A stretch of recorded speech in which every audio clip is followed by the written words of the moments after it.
Let's turn our attention back now to national security and, the election campaign as well. In that context, joining me now, as he does every Monday, is Professor Simon Jackman. He's from the University of Sydney, of course. And so thanks for being here, as always, Professor Pleasure. Jackman. AUKUS, the alliance, how do we see all of those agreements, bipartisan really, in the context of the election? Do they feed into the election in any way, in your view? Look, I think it's important to realise that while we can expect this election campaign for national security, arguments about national security to figure prominently, expect the alliance to be relatively inoculated from that. There is widespread bipartisan support for the alliance as a general proposition in Australian politics, but in particular with AUKUS currently enjoying is the key deliverable at the heart of the alliance agenda today. Expect two things, I think, Kieran. One is, has the government got any announceables to deliver over the course of the campaign with respect to key elements of the AUKUS agenda bearing fruit?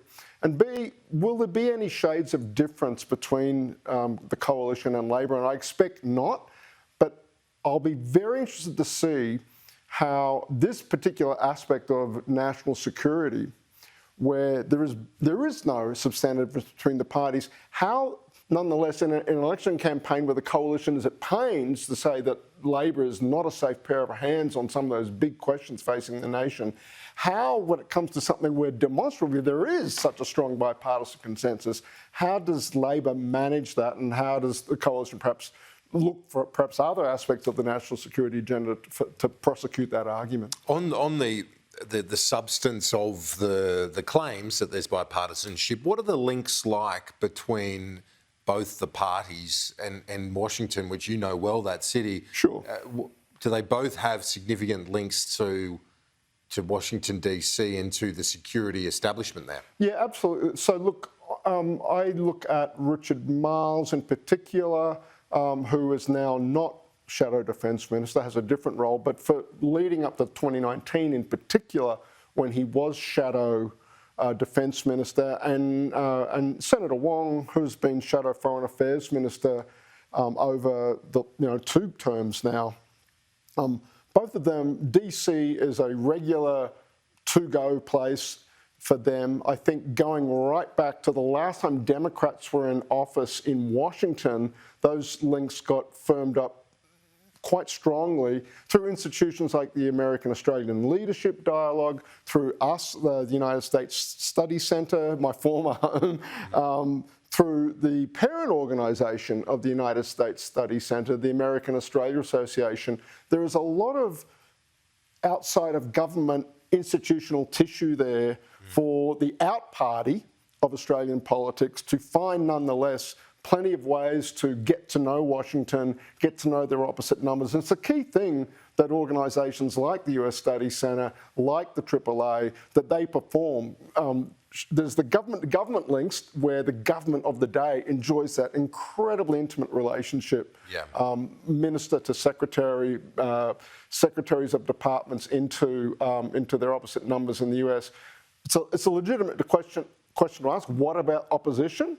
And the answer is, Kieran, there's plenty of opportunities, both, I think, in 1.5 track dialogues, as we call them, and then literally sort of the unofficial dialogues that get stood up by institutions like the ones I was just referring to. One thing that I've noticed over many years now is that there's often a delay, quite a lengthy delay, in getting the next ambassador in place, particularly when there's a change of administration. On the American side, yeah. On the American side, not on our side. We do it overnight. But in terms, because it's so important to us, That's right. In terms of the US to Australia, we've got a very high profile, probably the most high profile ambassador in history coming to Canberra in Caroline Kennedy. I'd share that assessment, yeah. I think that's right.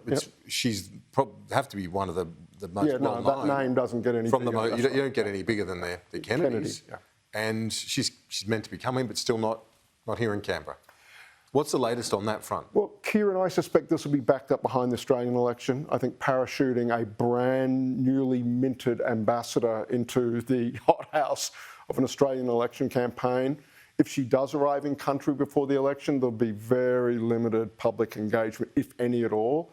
And I expect they might even delay the arrival until we get a read on who the next government of Australia is, number one. Number two, I'm surprised, as you are, 2 cycles in a row now, getting someone to Canberra has taken a while. Caroline Kennedy's name was in the mix, Kieran, for a long time. I just think there are a lot of other things to get through the American system. But you're absolutely right. When I said, do you mean the American side or the Australian side? You said, no, on the Australian side, we get there real smart. It does start to reveal an asymmetry between the two countries that is a bit irksome here in Canberra, that we are very quick to get our ambassadors in place and our representation firing very early. If there's a change of government, it is typically a political appointment, but there's never a particularly long hiatus at all. And in some cases, in the case of Kim Beazley, we kept Kim in place even though we transitioned from a Labor government to a coalition government here.